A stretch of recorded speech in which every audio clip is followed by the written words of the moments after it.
So yesterday, Star Wars Battlefront 2 released the new mode, Capital Supremacy, which is based around the title mode concept from Battlefield 2142. It was supposed to be a kickstart for the game into 2019, and for the most part it has a great amount of potential, but it has some drawbacks.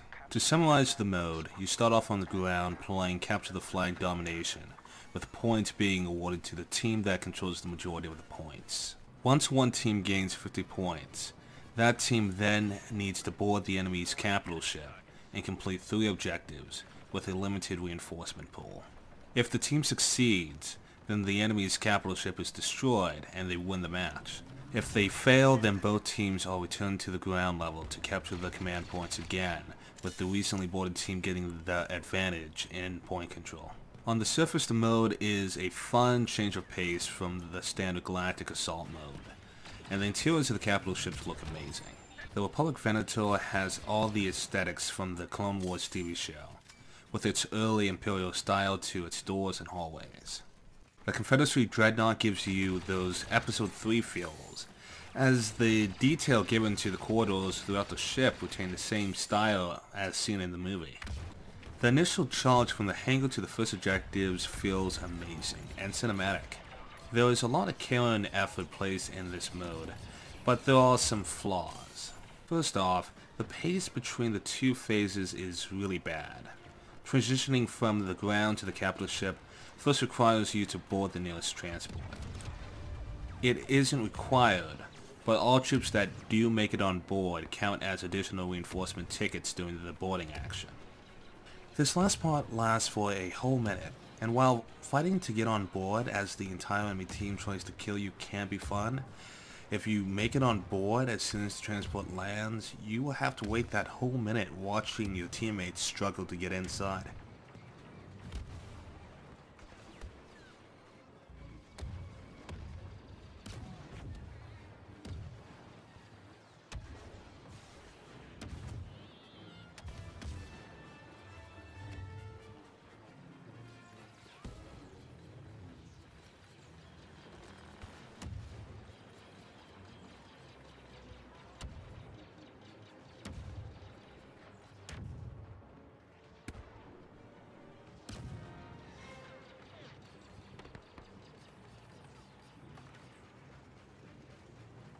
You then have to wait almost 30 seconds as 2 cutscenes play. One of the transport taking off from the ground, heading towards the capital ship, and another of the transport landing on the ship itself.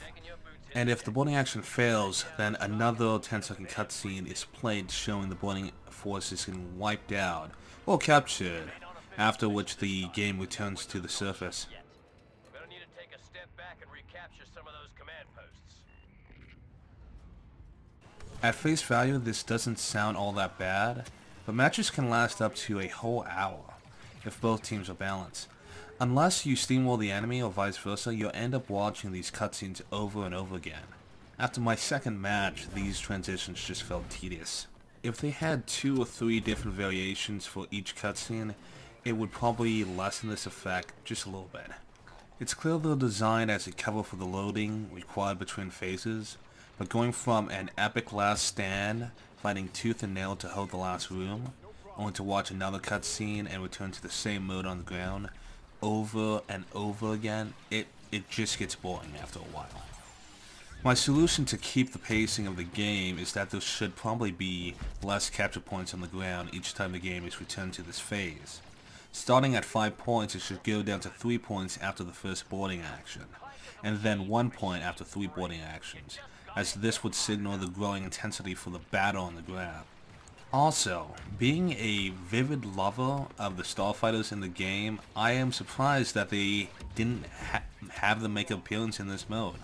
I would have enjoyed dogfighting on the capital ships while the battle was raging on the ground.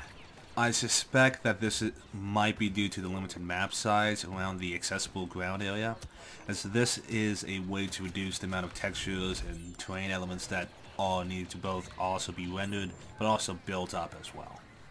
Overall, I find the game mode to be quite enjoyable, and I hope that DICE can make more maps for the mode as quickly as possible, as if they don't get more maps for this game mode out soon, most likely the player base is just going to die off, and you're not going to be able to find matches for this in the coming weeks. As always, guys, take care, and I will catch you guys next time. This is all your fault.